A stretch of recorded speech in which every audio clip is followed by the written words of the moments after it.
Saludos amigos. Bueno, como les indiqué en el monólogo pasado, en este segundo monólogo, en el marco del análisis del desarrollo de la naturaleza, nos vamos a referir al término desarrollo. Pero previo a ello, y con la intención de evitar contradicciones y precisar y así disipar ilusiones en cuanto a la exhaustividad u objetividad que se pudiera presumir que uno pueda tener en el análisis de un término tan complejo como lo es el desarrollo, para Gilbert Ritz, el desarrollo como concepto no existe. Y no existe porque no es capaz de expresar una realidad. Gilbert Ritz es un profesor suizo del Instituto de Altos Estudios del Desarrollo de Ginebra, y él dice que el desarrollo como concepto no expresa una realidad concreta, pero que la presencia del desarrollo es innegable a través de las acciones, es innegable a través de los discursos políticos en diferentes conferencias, en diferentes eventos. El desarrollo es innegable como motor que es de las instituciones financieras y bancarias, y tan es así que esas instituciones se ven legitimadas por el desarrollo, pero el desarrollo como concepto no existe. A la par de ello, hay unos estudios de la universidad, de una universidad española del País Vasco, que dice todo lo contrario. Dice que el desarrollo existe como concepto muy claro pero en las diferentes ciencias que trabajan con él. Pero cuando el desarrollo se traslada al campo de la política, el desarrollo se torna un concepto muy difuso, un concepto muy acomodatizo, ¿no? En ese sentido, más que en este análisis, analizar el concepto de desarrollo, definir el concepto de desarrollo, vamos a revisarlo en función de sus resultados. El desarrollo convencionalmente e interesadamente siempre se ha visto como beneficioso para la humanidad. Siempre se ha visto en función de los beneficios que le prestan a la humanidad, no en función de los daños que le ocasionan a la humanidad y a la propia tierra. Sé que esto pudiera sonar duro, pudiera sonar fuerte, hasta pudiera verse como una herejía, visto la manera como nosotros hemos endiosado al desarrollo. Pero en el marco de las grandes contradicciones y de la gran crisis que vive la humanidad, y que ha recibido diferentes calificativos donde el desarrollo siempre está presente, es necesario entonces asumir una postura diferente, una nueva narrativa. Y no se trata de ser diferente, no por querer ser diferente, sino que simplemente la humanidad ya no soporta ese discurso acomodatizo del desarrollo, y discurso que viene precisamente de las instituciones de poder, de la ONU, de la Comisión Mundial del Medio Ambiente, del PNUD, etcétera, etcétera, etcétera. Entonces, a riesgo de lo que ello significa, analizar un concepto tan ostentoso pero tan vacío a la vez, yo me he planteado dos escenarios para abordar el análisis del desarrollo. Un escenario donde veo al desarrollo, donde percibo al desarrollo desde el punto de vista biológico, es decir, la condición originaria, primigenia del desarrollo. Y la otra, el desarrollo visto pero desde el punto de vista social. Desde el punto de vista biológico, el desarrollo es el proceso más sincrónico, más ordenado, más integral, más secuencial. Por ejemplo, un niño, desde el proceso de fecundación, cuando se forma el cigoto, sigue unas fases hasta convertirse en embrión. no son fases, son fases muy secuenciales, muy precisas, muy exactas. Luego de embrión viene el feto, nace el niño, la niñez tiene sus diferentes etapas, luego viene la adolescencia, la juventud, hasta que termina el proceso de desarrollo desde el punto de vista biológico. Pero una fase no va antes que la otra, es un proceso muy armónico, muy integral. Desde el punto de vista social ocurre lo contrario. Dice Ritz, profesor suizo al cual me referí anteriormente, y que tiene un libro llamado El desarrollo, el mito de una carencia occidental.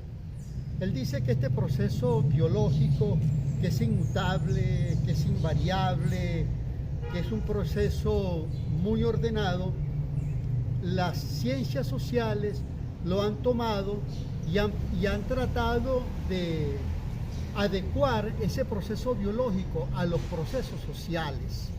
Y sabemos que no es así. El desarrollo en el campo social es un proceso, es todo lo contrario, es un proceso muy accidentado, es un proceso discontinuo, es un proceso que tiene demasiados altibajos, es un proceso injusto y hasta perverso, pudiéramos decir, hasta perverso. La perversidad del desarrollo en el campo social es tanta que hasta los doctos del desarrollo, es decir, la ONU con sus instituciones que pertenecen a ella, la Comisión Mundial del Medio Ambiente, el PNUD, el Fondo Monetario Internacional, el Banco Mundial, todas esas instituciones que manejan el poder han creado diferentes modelos de desarrollo luego de que los modelos de desarrollo anteriores ya no sirven o ya no engañan a la humanidad. Ya entonces no se habla de desarrollo. Hablamos entonces en ese afán de ponerle apellido a las cosas, ya entonces hablamos de desarrollo sostenible o sustentable, desarrollo humano sustentable, desarrollo territorial, desarrollo endógeno, bueno, y pare de contar. Y así el desarrollo entonces sigue su indetenible y perversa marcha, ¿no? Llevándose consigo todo lo que está por delante, no solo al ser humano, sino a la propia tierra. Y cuando digo a la propia tierra, tengamos presente lo siguiente: los últimos datos indican que el ser humano ha destruido las 2/3 partes de selvas tropicales, la mitad de los arrecifes de coral, el 87% de todos los humedales. Un niño muere por desnutrición en el mundo cada 6 segundos. Y todo esto como consecuencia no solo de un modelo fundamentado en el consumo de combustibles fósiles, que es lo que suele decirse, sino fundamentado en el consumo. En el consumo perverso, en el consumo para atender necesidades creadas por el mismo hombre. Ese consumo exagerado, por supuesto, es atendido por los recursos que existen en la tierra y en consecuencia, pues, en la medida en que atiende esas necesidades, va destruyendo la naturaleza. Las especificaciones de estas generalidades, no solamente de estos niveles de consumo y la gula, ¿no?, sino también las especificaciones en cuanto al hambre, en cuanto a los refugiados ambientales que cada vez crecen más, en cuanto a la elevación del nivel del mar producto del descongestionamiento de los polos, de los icebergs, el calentamiento de la tierra producto de los efectos de gases invernadero, la extinción de especies. Todas esas especificidades vamos a tratarlas en próximos monólogos, pero perfectamente las pueden conseguir en los anuarios o en las páginas que existen de estas instituciones.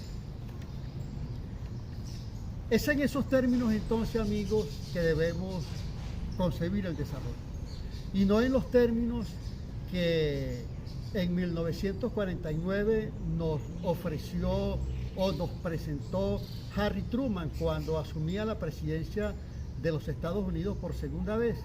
Harry Truman, en su discurso, en el punto 4 del discurso, él hablaba de la necesidad de poner en práctica un programa que atendiera a los países subdesarrollados para calmar las necesidades de los países subdesarrollados y alcanzaran los niveles de bienestar que ellos tienen, poniendo en práctica la ciencia y la tecnología de Estados Unidos. Si así hubiera sido, luego de más de 70 años, no estuviéramos en los niveles de subdesarrollo en los que estamos sumergidos. Y advierto, esto no lo digo por resentimiento, no lo digo por animadversión, no lo digo por autoflagelarme, sino que solo viendo la cara perversa del desarrollo, esa otra cara que poco vemos de él, es que podemos alcanzar otros niveles de bienestar, de felicidad. Observen que no digo es que podemos salir del subdesarrollo, porque decir que es que podemos salir del subdesarrollo es asumir que el desarrollo es la vía, y el desarrollo no es la vía. Tema que podemos presentar y discutir y analizar en otros monólogos. Esto me hace recordar una nota que en una ocasión presenté en un libro del cual les hice alusión en una oportunidad. Un libro en el que tengo un artículo denominado Los demonios del desarrollo. Y ese espacio, esas frases dicen lo siguiente: es necesario, antes que nada, apartarse tan siquiera por un instante del término desarrollo, ponerlo a un lado para poder despojarse de las trampas que encierra un concepto tan ostentoso, complejo e inmaculado, y entonces abordarlo de una perspectiva ajena a su significado dominante y perverso, para así poder hacerse la inocente pregunta: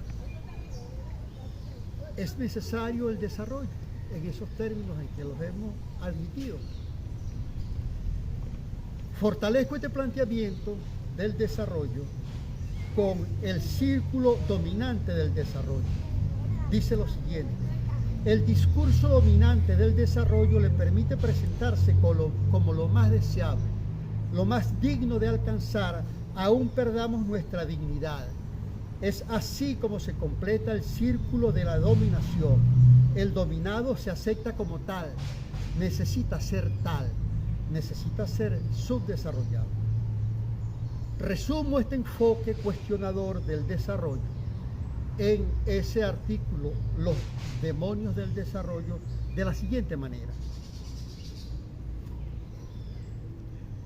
el desarrollo, término tan ostentoso y descomunal, así como vacío y perverso, ha permeado durante más de medio siglo todos los estratos sociales de la humanidad, que incluso se ha convertido en su leitmotiv.